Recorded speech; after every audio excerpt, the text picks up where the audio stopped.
윗집 여자 선미가 일어서서 박영호의 무릎에 앉았어요.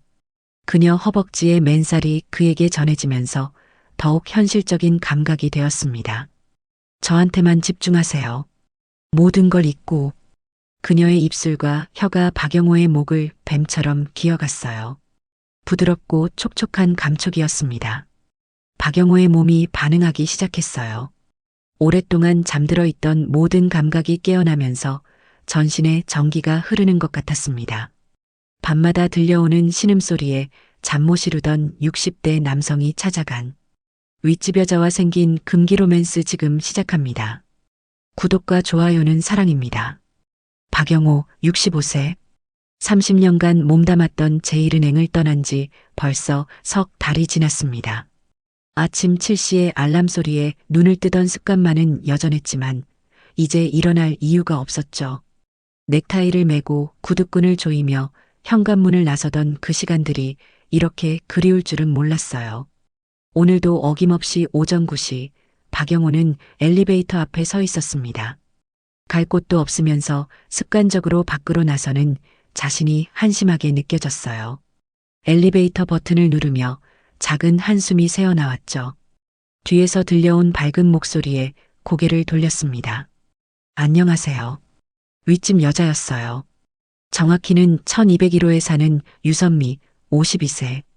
남편은 대기업 부장으로 알려져 있었고 슬아의 대학생 딸 하나를 두고 있다고 들었습니다. 하지만 박영호에게는 여전히 윗집 여자였죠. 오늘도 그녀는 자전거 라이딩복 차림이었습니다. 검은색 반팔 티셔츠가 탄탄한 어깨선을 드러내고 있었어요. 52세라는 나이가 믿어지지 않을 만큼 관리된 몸매였습니다. 다리에 밀착된 레깅스는 길고 매끈한 라인을 따라 흘러내렸고 발목까지 완벽하게 조여져 있었어요. 박영호가 어색하게 말을 건넸습니다. 오늘도 라이딩 나가시나 보네요. 유선미의 목소리는 언제나 경쾌했어요. 네, 아침마다 한강까지 다녀와요. 건강관리는 꾸준히 해야죠. 엘리베이터가 도착하자 그녀가 먼저 타더니 1층 버튼을 눌렀습니다. 박영호도 같은 층을 눌러야 했지만 뭔가 어색해서 지하 1층을 눌렀어요. 엘리베이터 안에는 은은한 향수 냄새가 퍼져 있었습니다. 플로럴 계열의 향이었는데 너무 진하지도 않고 너무 연하지도 않은 절묘한 농도였어요. 박영호는 몰래 숨을 깊게 들이마셨습니다. 집에서 나는 냄새와는 완전히 달랐어요. 아내 이금자 63세. 30년 넘게 함께 살아온 그녀에게서는 이제 이런 향기가 나지 않았습니다. 생활의 냄새, 음식 냄새, 그리고 세월의 냄새만이 있을 뿐이었어요. 1층에 도착하자 유선미가 먼저 내렸습니다. 그녀의 인사와 함께 엘리베이터 문이 닫혔어요. 박영호는 지하 1층까지 내려가며 자신의 어색한 행동을 후회했습니다. 주차장에서 차를 보며 한참을 서 있었어요. 어디로 가야 할지 모르겠더군요. 결국 다시 엘리베이터를 타고 올라왔습니다. 집으로 돌아와 거실 소파에 앉아 멍하니 천장을 바라봤어요. 이금자는 벌써 파트타임 일자리로 나간 후였습니다. 대형마트 계산원으로 일주일에 사흘씩 나가고 있었어요. 그녀의 말이 머릿속을 맴돌았습니다. 당신 퇴직금으로는 부족하니까 내가 더 벌어야죠. 30년간 가장 노릇을 했던 자신이 이제는 짐이 된 것 같았어요. 그날 밤 11시가 넘어서부터였습니다. 윗집에서 소리가 들리기 시작했어요. 처음에는 별것 아닌 생활소음인 줄 알았습니다. 하지만 소리는 점점 더 명확해졌어요. 남자의 낮은 신음소리와 여자의 가벼운 웃음소리, 그리고 침대가 흔들리는 규칙적인 소리. 박영호는 잠이 깼습니다. 옆에서 자고 있는 아내는 깊게 잠들어 있었어요. 하루 종일 마트에서 일한 피로 때문에 깊은 잠에 빠져 있었습니다. 윗집 소리는 계속되었어요. 30분, 때로는 1시간까지도. 박영호는 베개를 머리에 덮어 써봤지만 소리는 더 또렷하게 들려왔습니다. 이상했어요. 젊은 시절, 신혼 때도 이런 적이 없었는데 52세와 50대 중반의 부부가 저렇게 활발할 수 있다니. 박영호는 자신과 아내의 관계를 떠올렸습니다. 마지막이 언제였을까요? 정확히 기억나지 않았어요. 아마 몇 년 전이었을 겁니다. 그것도 의무감 같은 것이었지 열정이나 욕망은 아니었어요. 언제부터인가 서로에게 그런 감정을 느끼지 않게 되었습니다. 이틀째, 사흘째, 윗집의 밤은 계속되었습니다. 박영호의 불면증은 더욱 심해졌어요. 낮에는 졸리고 밤에는 잠이 오지 않았습니다. 이금자는 여전히 모르고 있었어요. 일주일째 되는 날 밤이었습니다. 윗집 소리가 평소보다 더 크게 들렸어요. 박영호는 참을 수 없었습니다. 이제는 정말 짜증이 났어요. 다른 사람들도 살고 있다는 걸 모르는 걸까요? 박영호는 잠옷 위에 가디건을 걸치고 슬리퍼를 신었습니다. 엘리베이터를 타고 12층으로 올라갔어요. 1201호 앞에 서자 더 이상 소리가 들리지 않았습니다. 마치 자신이 온 걸 아는 것 같았어요. 박영호는 조심스럽게 초인종을 눌렀습니다. 잠시 후 문이 열렸어요. 50대 중반으로 보이는 남자가 나타났습니다. 잠옷 차림이었고 얼굴이 약간 붉어져 있었어요. 박영호가 어색하게 소음 때문에 잠을 못 자겠다고 말했습니다. 남자의 얼굴이 당황스러워졌어요. 그때 뒤에서 유선미가 나타났어요. 그녀도 잠옷 차림이었는데 얇은 실크 원피스 같은 것이었습니다. 머리카락이 약간 헝클어져 있었고 얼굴에는 홍조가 돌아 있었어요. 유선미가 미안해하는 표정으로 말했습니다. 정말 죄송해요. 저희가 너무 시끄럽게 했나 봐요.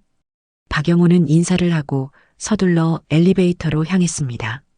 집으로 돌아와 침대에 누웠지만 잠이 오지 않았습니다. 유선미의 모습이 계속 머릿속에 맴돌았어요. 헝클어진 머리카락, 붉어진 얼굴, 그리고 얇은 실크 잠옷. 그녀가 자신을 바라보던 눈빛도 생각났습니다. 당황스러워했지만 뭔가 다른 감정도 있었던 것 같았어요. 그날 밤부터 윗집은 조용해졌습니다. 하지만 박영호의 잠은 더욱 오지 않았어요. 다음 날 오후였습니다. 박영호가 마트에서 장을 보고 돌아오는 길에 엘리베이터에서 유선미와 마주쳤어요. 그녀도 장바구니를 들고 있었습니다. 평소와 다름없는 밝은 인사였지만 어딘가 어색한 기류가 흘렸어요. 11층에 도착했을 때 유선미가 먼저 말을 꺼냈습니다. 어제는 정말 죄송했어요. 남편과 제가 금슬이 좋아서요. 그래도 다른 분들한테 피해를 드리면 안 되는데요. 박영호가 내리려는 순간 유선미가 말했어요. 혹시 시간 있으시면 잠깐 저희 집에 오세요. 제대로 사과드리고 싶어서요. 박영호는 망설였지만 결국 고개를 끄덕였습니다. 12층으로 다시 올라갔어요. 1201호 현관문이 열리자 깔끔하게 정리된 거실이 보였습니다. 자신의 집과는 분위기가 완전히 달랐어요. 모던한 가구들과 센스 있게 배치된 소품들. 어디서 향수 냄새가 나는지 집안 전체가 은은한 향기로 가득했습니다. 유선미가 소파를 가리키며 앉으라고 했어요. 박영호는 조심스럽게 소파에 앉았습니다. 그녀는 주방에서 커피를 내와 박영호 앞에 놓았어요. 유선미의 얼굴에 행복한 미소가 떠올랐습니다. 저희 결혼한 지 20년이 넘었는데도 아직도 그래요. 친구들이 부러워할 정도로요. 그 모습을 보며 박영호는 문득 부러움을 느꼈어요. 박영호가 쓴웃음을 지으며 말했습니다. 부럽네요. 저희는 다르죠. 언제가 마지막이었는지도 기억이 안 나요. 말을 하고 나서야 박영호는 자신이 너무 솔직하게 말했다는 걸 깨달았어요. 왜 이런 말을 했을까요? 유선미의 표정이 놀라움에서 동정으로 바뀌었습니다. 잠시 침묵이 흘렀습니다. 유선미가 조심스럽게 입을 열었어요. 사실 저도 그런 적이 있었어요. 결혼 초기에는 저희도 그랬거든요. 서로 바빠서 아이 키우느라. 하지만 어느 순간 깨달았죠. 이대로 가다간 정말 남남이 될 것 같다는 걸요. 그래서 노력했어요. 서로를 위해서요. 그녀의 얼굴이 환하게 빛났습니다. 박영호는 그 모습을 보며 부러움을 느꼈어요. 자신도 저런 표정을 지을 수 있을까요? 아내도 저런 표정을 지을 수 있을까요? 커피를 다 마시고 일어서려는 순간이었습니다. 유선미가 주저하며 말을 꺼냈어요. 혹시 도움이 필요하시면 언제든지 말씀하세요. 그녀의 눈빛에 뭔가 깊은 의미가 담겨 있는 것 같았어요. 박영호는 무슨 말인지 정확히 알 수 없었습니다. 집으로 돌아와서도 박영호는 그녀의 마지막 말이 계속 신경 쓰였어요. 도움이 필요하시면 과연 무슨 의미였을까요? 며칠 후 금요일 오후였습니다. 이금자는 마트 야간 근무로 나간 상태였어요. 박영호는 혼자 저녁을 먹고 TV를 보고 있었습니다. 오후 8시쯤 현관 초인종이 울렸어요. 문을 열어보니 유선미가 서 있었습니다. 평소와 다른 차림새였어요. 검은색 원피스를 입고 있었는데 무릎 위로 올라오는 길이었습니다. 목선도 적당히 파여 있어서 여성스러움이 강조되어 보였어요. 화장도 평소보다 진하게 한 것 같았습니다. 유선미가 미소를 지으며 조심스럽게 입을 열었습니다. 안녕하세요. 혹시 지금 시간 있으세요? 할 얘기가 있어서 잠깐 들어가도 될까요? 박영호는 무슨 일인지 궁금하면서도 당황스러워했지만 고개를 끄덕이며 그녀를 안으로 안내했습니다. 그녀가 거실로 들어오자 집안 분위기가 확연히 달라졌어요. 그녀에게서 나는 향수 냄새가 집안 곳곳에 스며들면서 평소의 생활 냄새를 덮어버렸습니다. 박영호가 습관적으로 커피를 내오겠다고 했지만 유선미는 손을 저으며 괜찮다고 했어요. 그녀는 자연스럽게 소파에 앉으며 무릎을 모으고 다리를 옆으로 살짝 접었습니다. 원피스가 조금 위로 올라가면서 매끈하고 탄탄한 종아리 라인이 드러났어요. 박영호는 괜히 다른 곳으로 시선을 돌리며 어색함을 감추려 했습니다. 유선미가 잠시 망설이다가 조심스럽게 말을 꺼냈습니다. 지난번에 하신 말씀이 계속 마음에 걸려서요. 언제가 마지막인지 기억도 안 난다고 하셨잖아요. 그 말을 들은 박영호의 얼굴이 순간 붉어지면서 당황스러워했어요.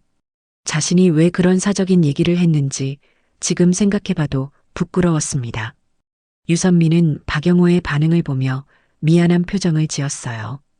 혹시 너무 사적인 얘기라 기분 나쁘셨나요? 그게 아니라면. 박영호가 고개를 저으며 어색하게 웃었습니다. 아니에요.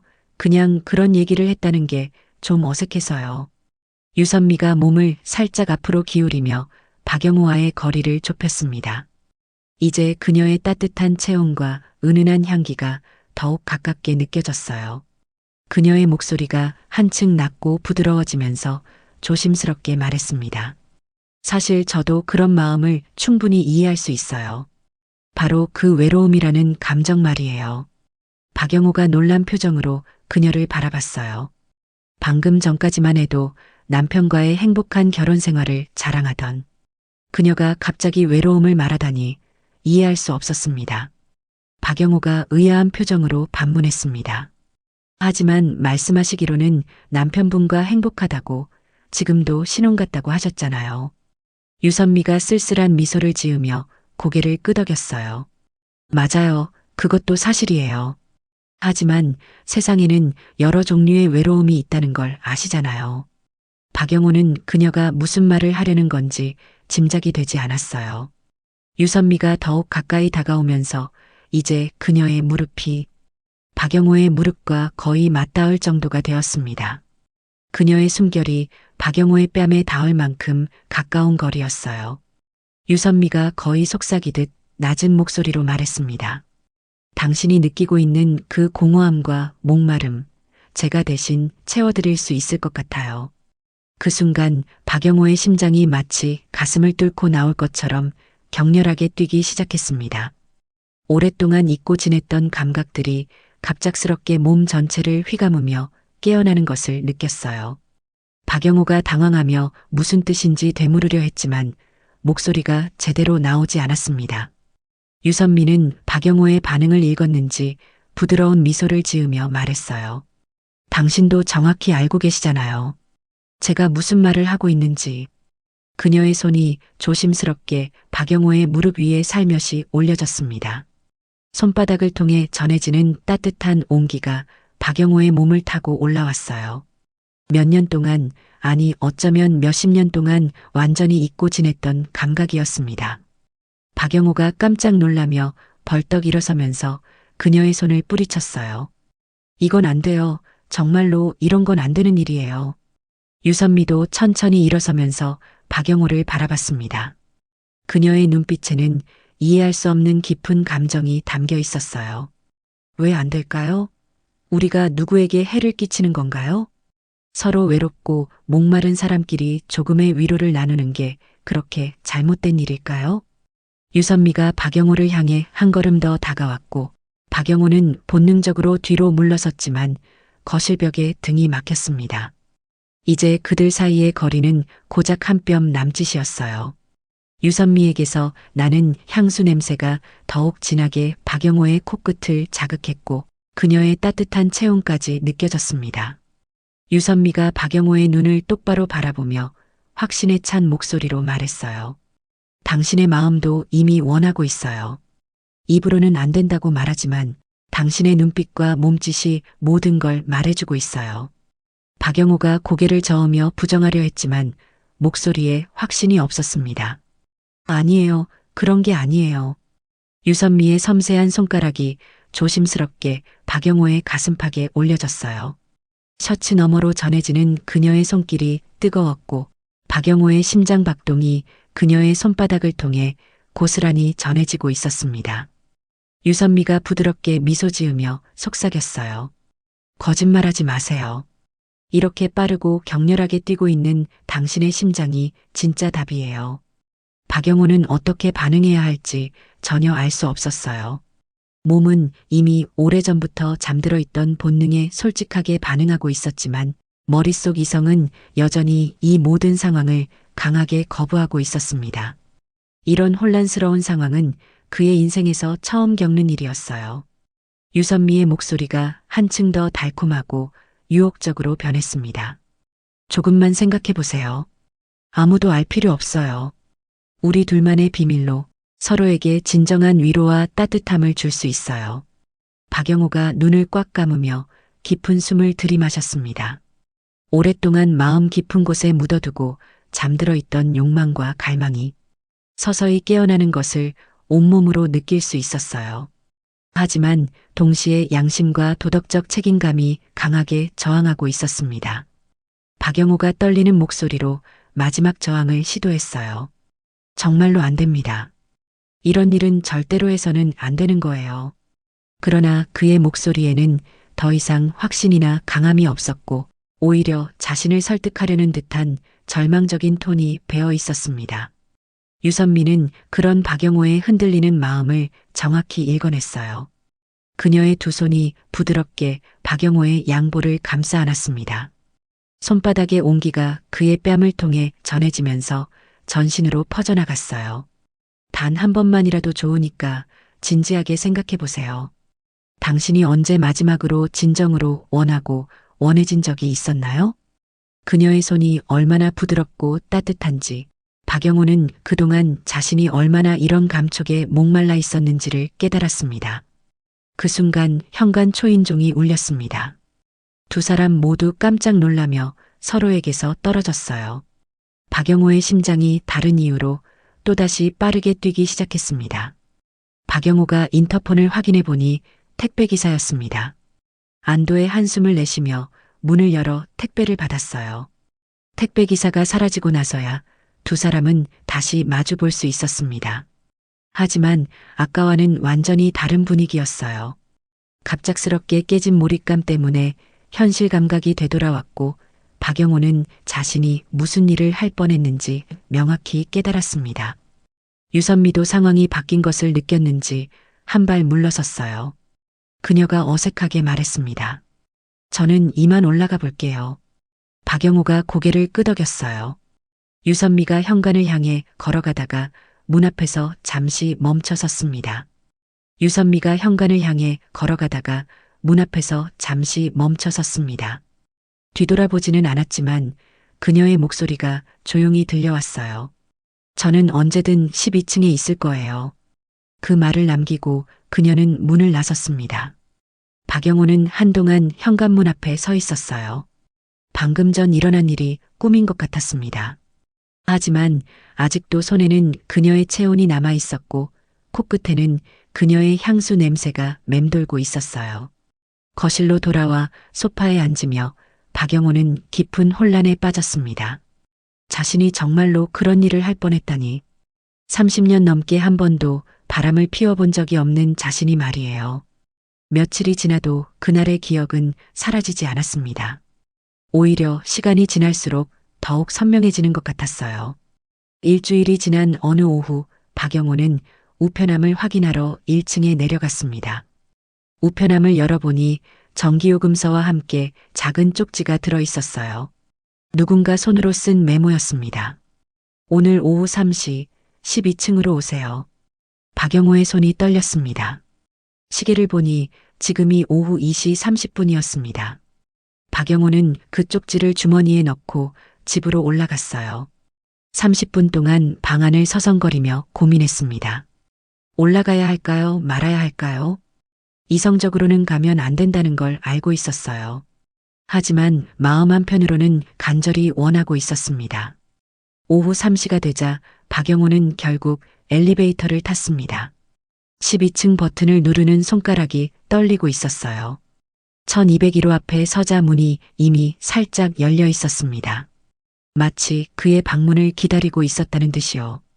박영호가 조심스럽게 문을 두드리자 유선미의 목소리가 들려왔어요. 들어오세요. 문을 열고 들어서니 집 안 분위기가 평소와 완전히 달랐습니다. 거실의 조명은 은은하게 낮춰져 있었고 어디선가 잔잔한 재즈 음악이 흘러나오고 있었어요. 공기 중에는 향초의 달콤한 냄새가 가득했습니다. 유선미는 소파에 앉아 있었는데 오늘은 또 다른 모습이었어요. 크림색의 실크 블라우스에 검은 스커트를 입고 있었는데 블라우스에 단추 몇 개가 풀어져 있어서 쇄골 라인이 드러나 보였습니다. 머리는 한쪽으로 넘겨서 목선을 더욱 우아하게 보이게 했고 화장도 평소보다 더 신경 써서 한 것 같았어요. 유선미가 일어서며 미소를 지었습니다. 와주셨네요. 그 미소에는 기쁨과 안도감, 그리고 뭔가 다른 감정까지 섞여 있었어요. 박영호는 여전히 어색해하며 거실을 둘러봤습니다. 유선미가 자연스럽게 대답했습니다. 출장 갔어요. 내일 늦게 돌아온다고 했어요. 마치 이미 모든 것을 계획하고 있었다는 듯한 말투였어요. 테이블 위에는 예쁜 찻잔 2개와 티포트가 놓여 있었습니다. 박영호가 조심스럽게 소파에 앉아 유선미가 차를 따라 주었어요. 그녀가 몸을 기울일 때마다 블라우스 사이로 희미하게 보이는 것들이 박영호의 시선을 사로잡았습니다. 박영호가 어색함을 달래려고 무슨 차인지 물었어요. 유선미가 의미심장한 미소를 지으며 대답했습니다. 허브티예요. 마음을 편안하게 해주는. 차를 마시며 잠시 침묵이 흘렸어요. 하지만 그 침묵은 어색하기보다는 무언가 기대감으로 가득 차 있었습니다. 유선미가 먼저 입을 열었어요. 지난번 이후로 계속 생각했어요. 당신이 얼마나 오랫동안 그런 외로움을 견뎌왔을지. 그녀의 목소리는 부드럽고 따뜻했습니다. 저도 사실 고백할 게 있어요. 박영호가 궁금한 표정으로 그녀를 바라봤어요. 제가 남편과 행복하다고 했잖아요. 그것도 맞아요. 하지만 행복한 것과 만족하는 것은 다른 거더라고요. 저도 가끔은 다른 것을 갈망할 때가 있어요. 그녀의 고백에 박영호는 놀랐어요. 그렇게 완벽해 보이던 그녀에게도 결핍이 있었다니. 박영호가 어떤 걸 말하는 건지 물어봤어요. 새로움이요. 설렘이요. 20년 넘게 같은 사람과 살다 보면 모든 게 예측 가능해져요. 사랑하지만 때로는 숨이 막힐 것 같아요. 유선미가 솔직하게 털어놓았습니다. 박영호는 그녀의 말에 깊이 공감했어요. 자신도 똑같은 감정을 느끼고 있었거든요. 그래서 당신을 보면서 생각했어요. 우리 서로에게 필요한 게 같다는 걸요. 유선미가 박영호에게 더 가까이 다가앉았습니다. 이제 그들의 무릎이 거의 닿을 정도였어요. 박영호가 당황하며 말하려 했지만 유선미가 손가락을 그의 입술에 가만히 댔습니다. 말하지 마세요. 오늘만큼은 생각도 하지 마시고요. 그녀의 손가락이 부드럽게 박영호의 입술을 어루만졌어요. 박영호의 몸이 순간적으로 굳어졌다가 서서히 긴장이 풀렸습니다. 유선미가 천천히 일어서더니 박영호의 앞에 무릎을 꿇고 앉았어요. 그녀의 두 손이 박영호의 무릎 위에 올려졌습니다. 당신도 원하고 있어요. 부정하지 마세요. 그녀의 손이 천천히 박영호의 허벅지 위로 올라가기 시작했어요.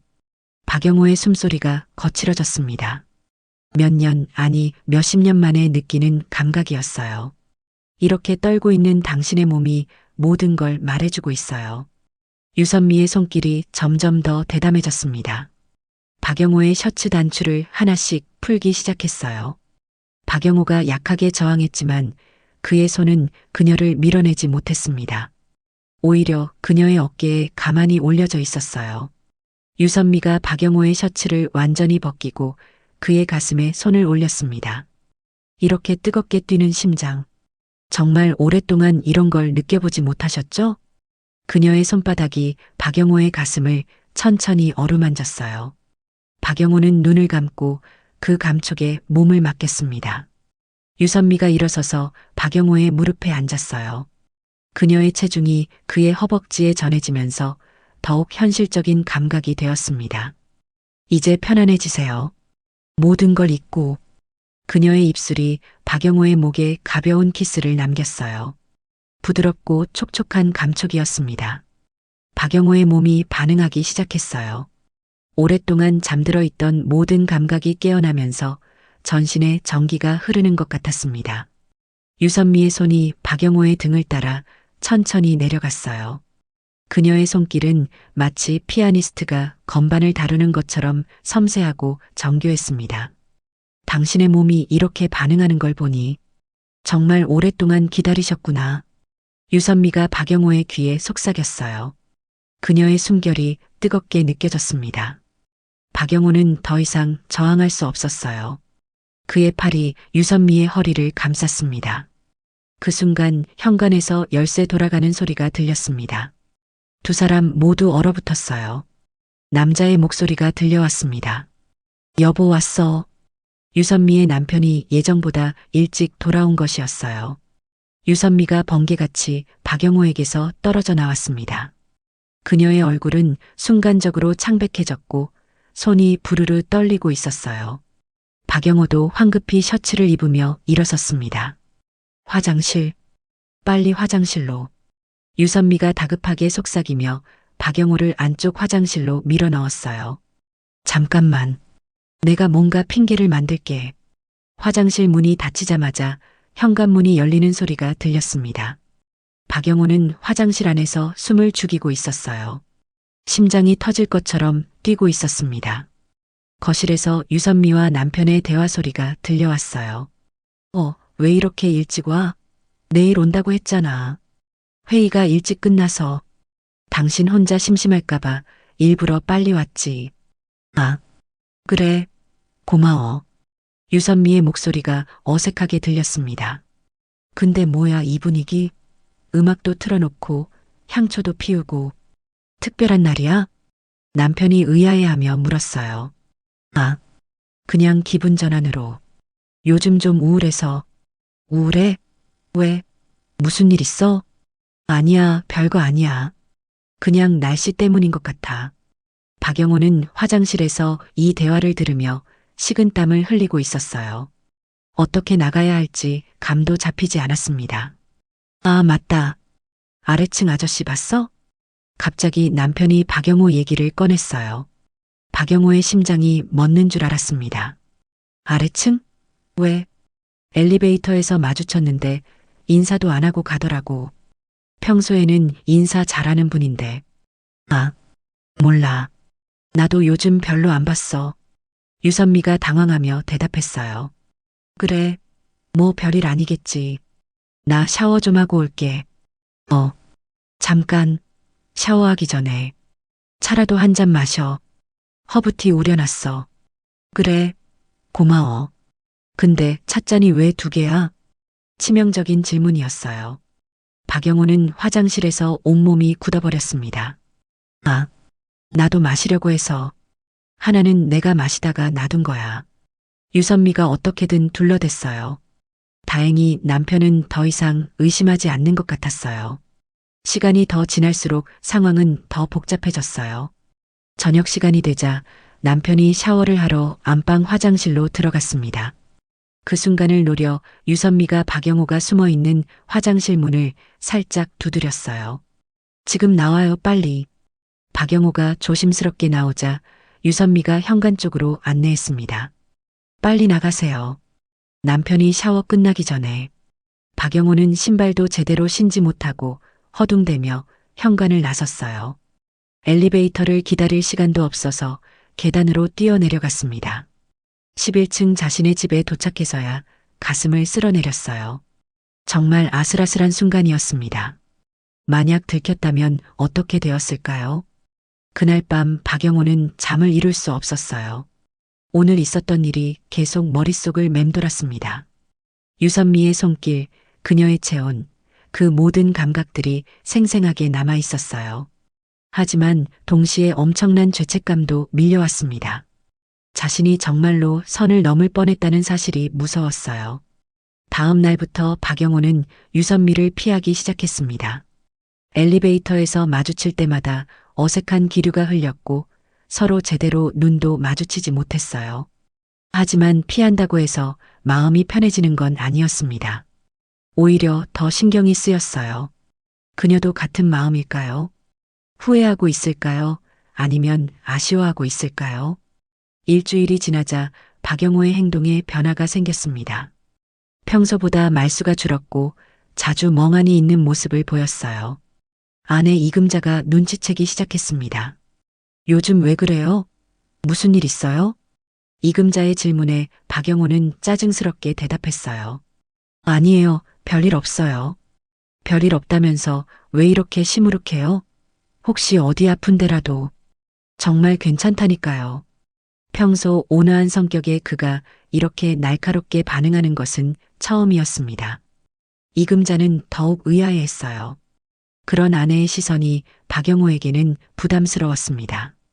혹시 자신의 마음을 들키는 건 아닐까 싶어서 더욱 예민해졌어요. 2주가 지난 어느 날 박영호는 우편함에서 또 다른 쪽지를 발견했습니다. 한 번만 만나요. 꼭 할 얘기가 있어요. 이번에는 장소와 시간이 적혀 있지 않았어요. 박영호는 쪽지를 보며 고민했습니다. 만나야 할까요? 말아야 할까요? 지난번 일로 이미 충분히 위험했는데 또다시 만난다는 것은 더 큰 위험을 감수하는 일이었어요. 하지만 그녀가 무슨 얘기를 하려는지 궁금하기도 했습니다.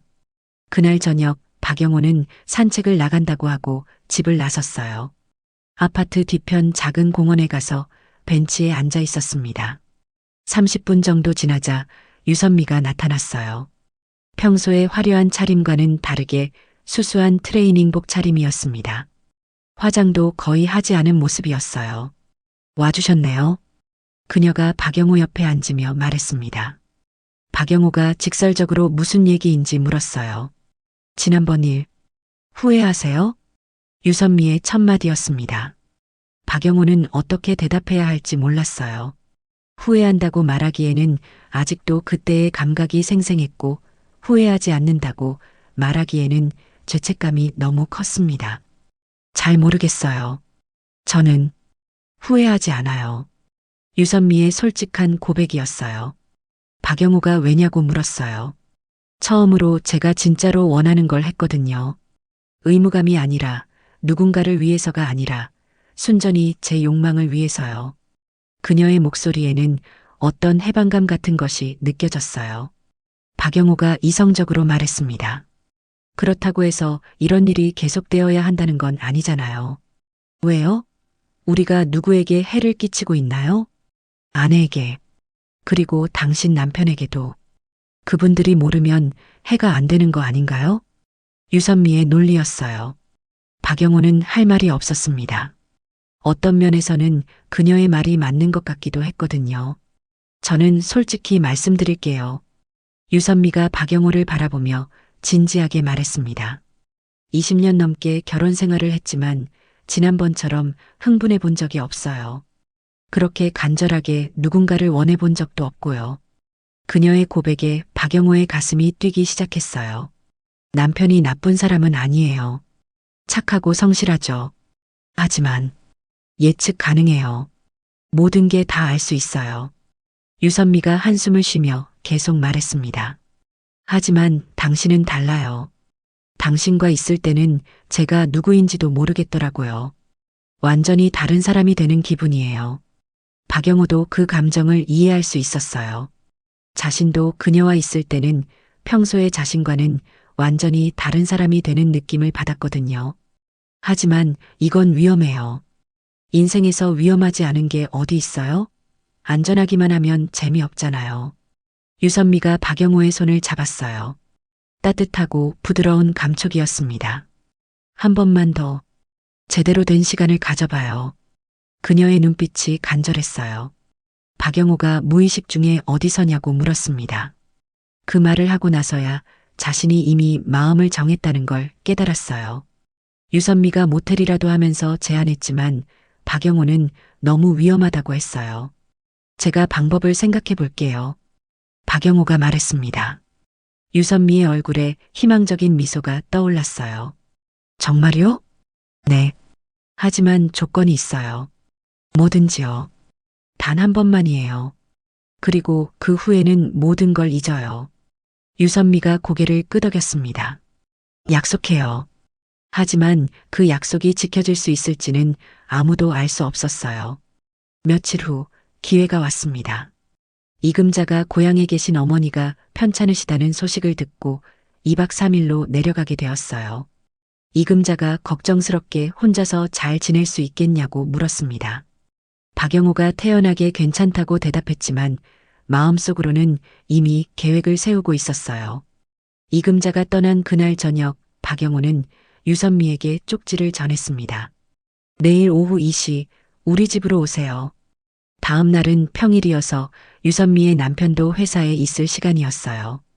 오후 2시 정각 현관 초인종이 울렸습니다. 문을 열자 유선미가 서 있었어요. 오늘은 또 다른 모습이었습니다. 흰색 원피스를 입고 있었는데 무릎 위로 살짝 올라오는 길이에 소매는 없었어요. 목선이 적당히 파여 있어서 쇄골과 어깨선이 아름답게 드러나 보였습니다. 머리는 곱게 빗어 넘겨서 한쪽 귀가 드러나 보였고 작은 진주 귀걸이가 우아함을 더했어요. 화장도 신경 써서 했는지 평소보다 더 아름다워 보였습니다. 박영호의 목소리도 어딘지 떨리고 있었어요. 들어오세요. 유선미가 거실로 들어오자 집안 분위기가 바뀌었습니다. 그녀에게서 나는 향수 냄새가 온 집안에 퍼졌어요. 박영호가 차를 준비해 왔지만 둘 다 차에는 관심이 없었어요. 소파에 앉은 채로 서로를 바라보며 침묵이 흘렀습니다.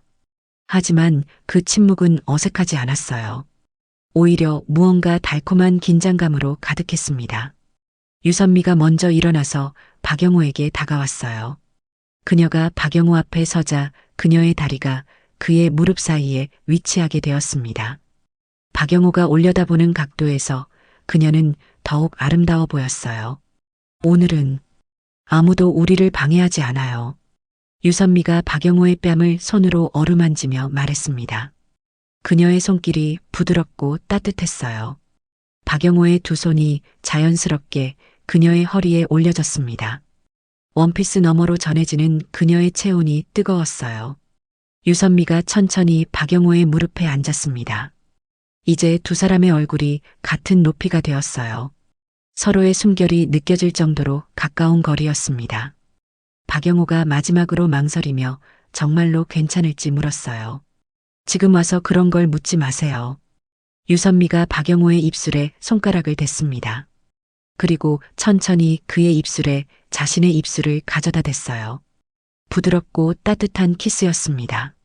박영호는 온몸에 전기가 흐르는 것을 느꼈어요.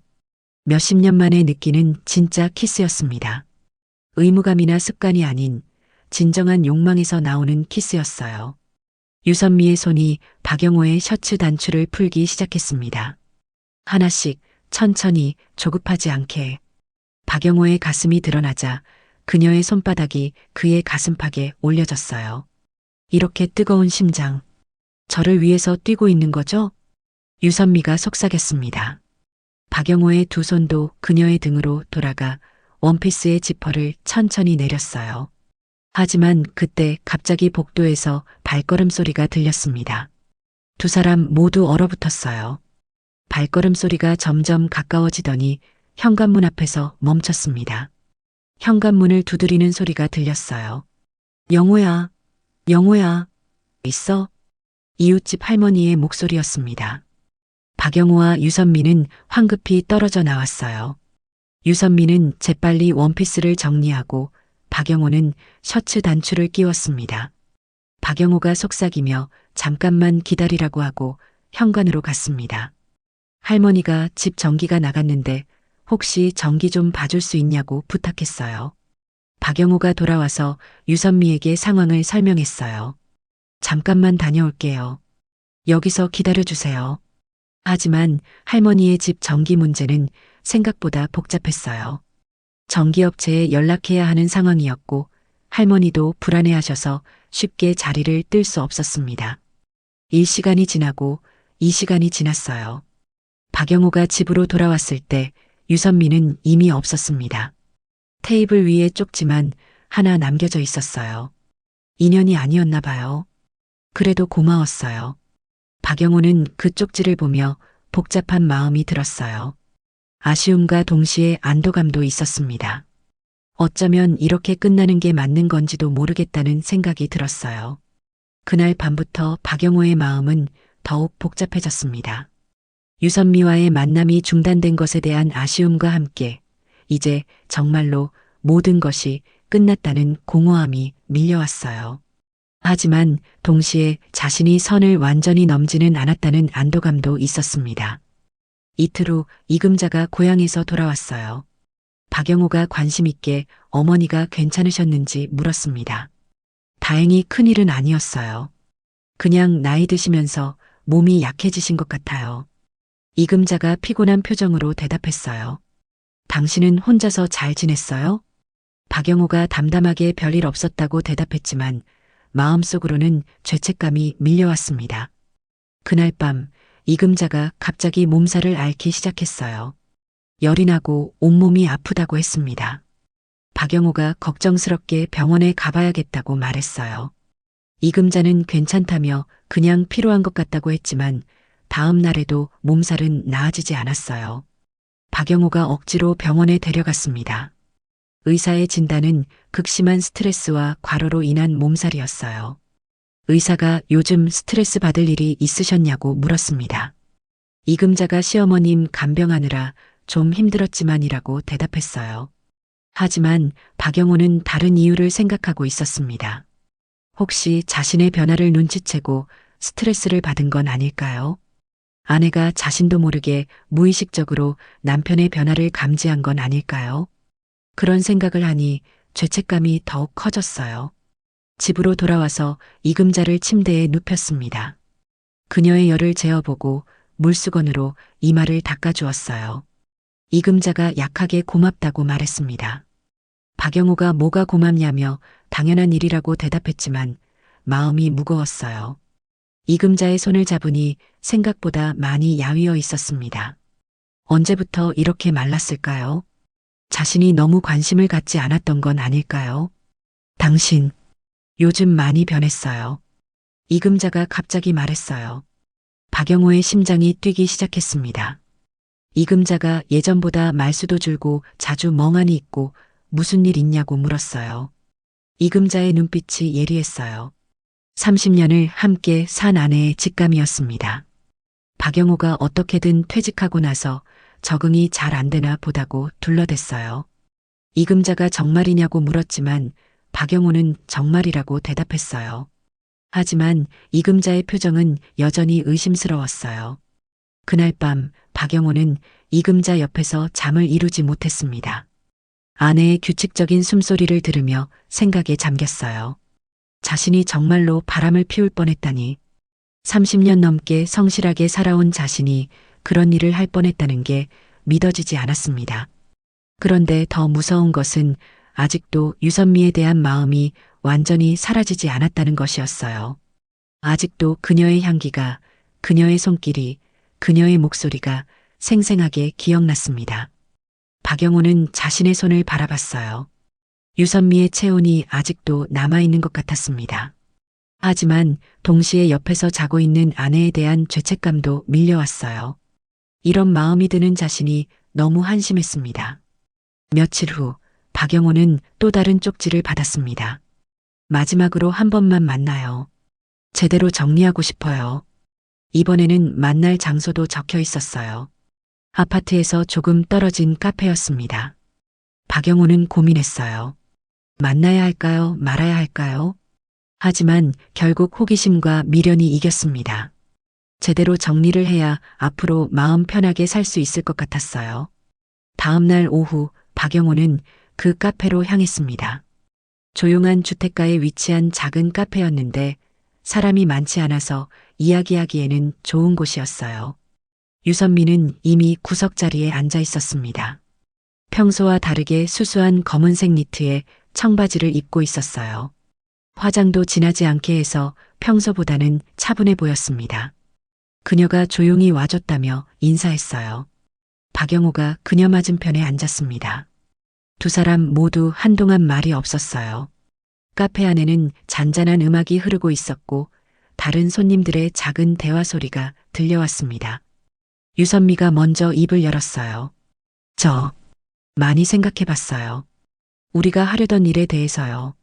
박영호가 그녀를 바라보며 그래서 결론이 뭐냐고 물었어요. 우리가 잘못 생각했던 것 같아요. 유선미의 목소리에는 어떤 깨달음 같은 것이 담겨 있었어요. 처음에는 단순하게 생각했어요. 서로 외롭고 서로 필요하니까 위로해주면 되는 거라고요. 그녀가 커피잔을 돌리며 계속 말했습니다. 하지만 그게 아니더라고요. 한 번으로 끝날 수 있는 게 아니었어요. 박영호도 그 말에 공감했어요. 자신도 같은 생각을 하고 있었거든요. 만약 우리가 정말로 그 선을 넘었다면 돌이킬 수 없었을 거예요. 유선미가 박영호의 눈을 똑바로 바라보며 말했습니다. 한 번으로 끝날 수 없었을 거고 점점 더 깊이 빠져들었을 거예요. 그러다가 박영호가 결국 뭐냐고 물었어요. 모든 게 망가졌겠죠. 당신의 가정도 제 가정도. 그녀의 목소리가 조금 떨렸어요.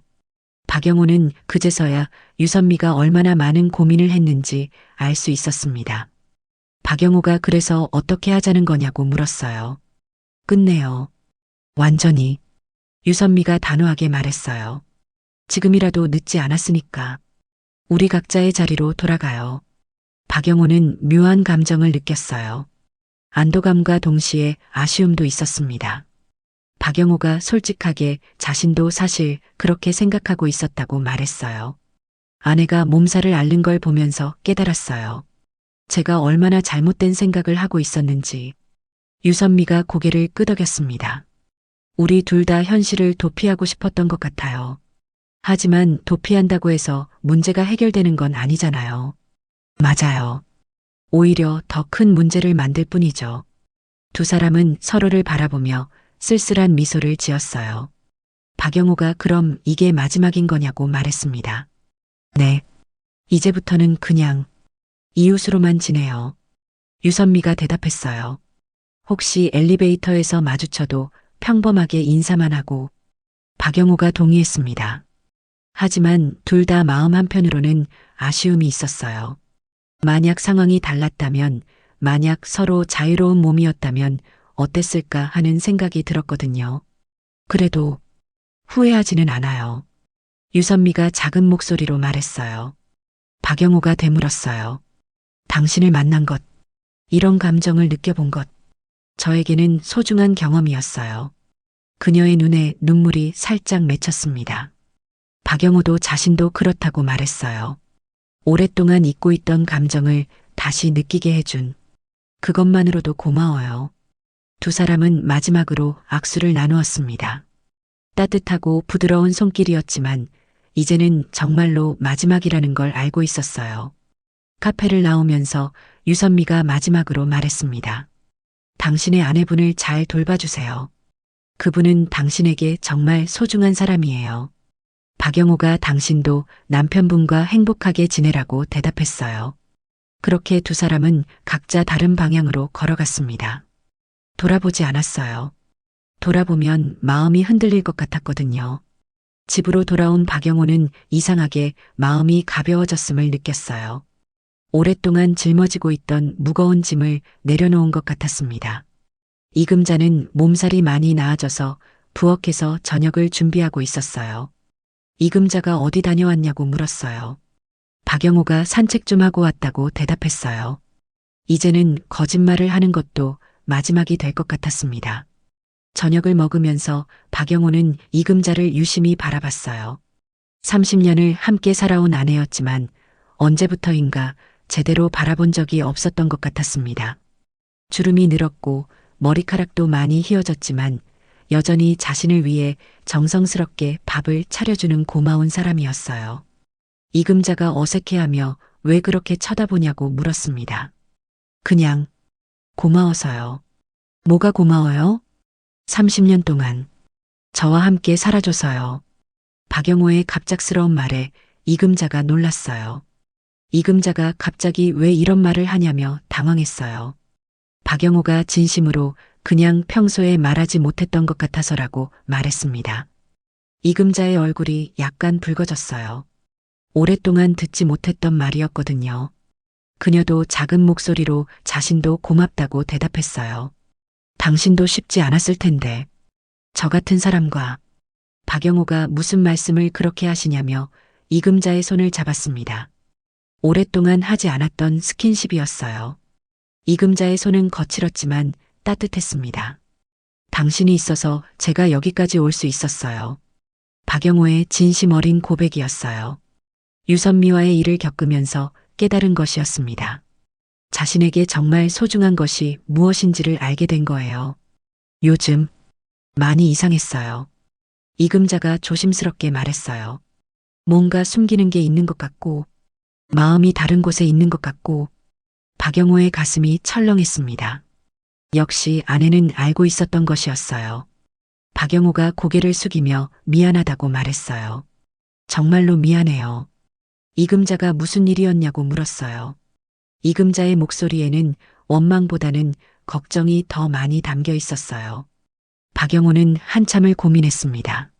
모든 걸 말해야 할까요? 아니면 그냥 넘어가야 할까요? 하지만 더 이상 거짓말을 하고 싶지 않았어요. 사실 마음이 흔들릴 뻔했어요. 박영호가 조심스럽게 말했어요. 다른 여자 때문에요. 이금자의 얼굴이 굳어졌습니다. 하지만 놀란 표정은 아니었어요. 마치 이미 알고 있었던 것처럼요. 이금자가 누구냐고 물었어요. 박영호가 그건 중요하지 않다며 이미 끝난 일이라고 말했어요. 진짜로 아무것도 하지 않았어요. 마음만 흔들렸을 뿐이에요. 이금자는 한동안 말이 없었어요. 박영호는 그녀의 반응이 무서웠습니다. 화를 낼까요? 울까요? 아니면 집을 나갈까요? 하지만 이금자의 반응은 예상과 달랐어요. 저도 알고 있었어요. 그녀가 조용히 말했어요. 30년을 함께 살았는데 모를 수가 있나요? 박영호가 미안하다며 정말로 미안하다고 말했어요. 미안하다고 하지 마세요. 이금자가 박영호의 손을 더 꽉 잡았어요. 저도 잘못이 있었어요. 박영호가 무슨 잘못이냐고 물었어요. 언제부터인가 당신을 남편으로만 봤지 남자로는 보지 않았던 것 같아요. 이금자의 솔직한 고백이었어요. 서로 너무 익숙해져서 소홀했던 것 같아요. 박영호는 놀랐어요. 아내도 같은 생각을 하고 있었다니. 하지만 이제는 달라질 수 있을까요? 이금자가 조심스럽게 물었어요. 다시 서로를 남자와 여자로 볼 수 있을까요? 박영호가 그녀의 눈을 바라봤어요. 30년 전 처음 만났을 때의 그 눈빛이 아직 남아 있었습니다. 할 수 있을 거예요. 박영호가 확신에 찬 목소리로 대답했어요. 이금자도 자신도 노력하겠다며 고개를 끄덕였어요. 그날 밤 두 사람은 오랜만에 손을 잡고 잠들었습니다. 작은 스킨십이었지만 30년 만에 처음으로 서로를 의식하며 잠든 밤이었어요. 6개월이 지났습니다. 박영호와 이금자의 관계는 조금씩 변화하고 있었어요. 박영호는 이금자가 마트에서 일하는 날이면 직접 마중을 나가기 시작했습니다. 그의 제안에 이금자는 처음에는 어색해했지만 점점 좋아하게 되었어요. 집에서도 예전보다 대화가 늘었습니다. TV를 보면서도 서로의 의견을 나누고 때로는 과거 이야기를 하기도 했어요. 박영호가 어느 날 우리 처음 만났을 때 기억나냐고 물었어요. 이금자가 웃으며 그럼요. 당신이 얼마나 수줍어했는데 라고 대답했어요.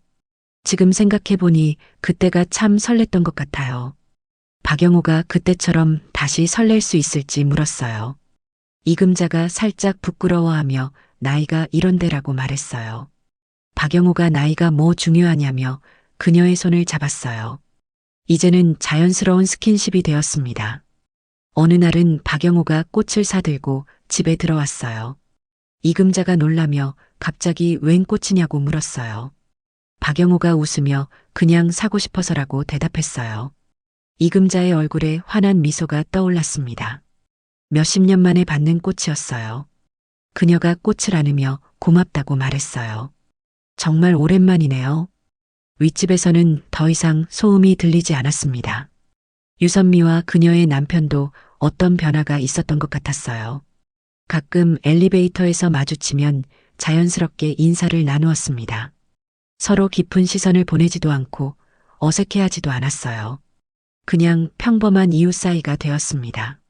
안녕하세요라는 인사가 전부였어요. 하지만 두 사람 모두 그것으로 충분했습니다. 각자의 자리에서 각자의 행복을 찾아가는 것이 맞다는 걸 알고 있었거든요. 어느 일요일 오후 박영호와 이금자는 함께 산책을 나갔어요. 아파트 단지 안의 작은 공원을 걸으며 이런저런 이야기를 나누었습니다. 요즘 행복해요. 이금자가 갑자기 말했어요. 박영호가 왜냐고 물었어요. 당신이 변했어요. 예전보다 저에게 관심을 많이 가져주시고 그녀의 얼굴에 수줍은 미소가 떠올랐어요. 박영호가 자신도 행복하다고 대답했어요. 정말 소중한 게 뭔지 알게 된 것 같아요. 두 사람은 벤치에 앉아서 석양을 바라봤어요.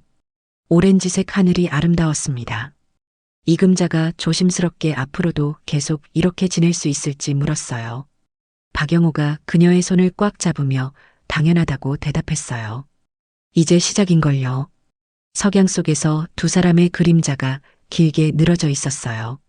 30년을 함께 살아온 부부가 이제야 진정으로 서로를 바라보게 된 것이었습니다. 오늘 스토리는 여기까지. 다음에는 어떤 이야기로 찾아올까요? 기대해 주세요. 구독, 좋아요는 사랑입니다.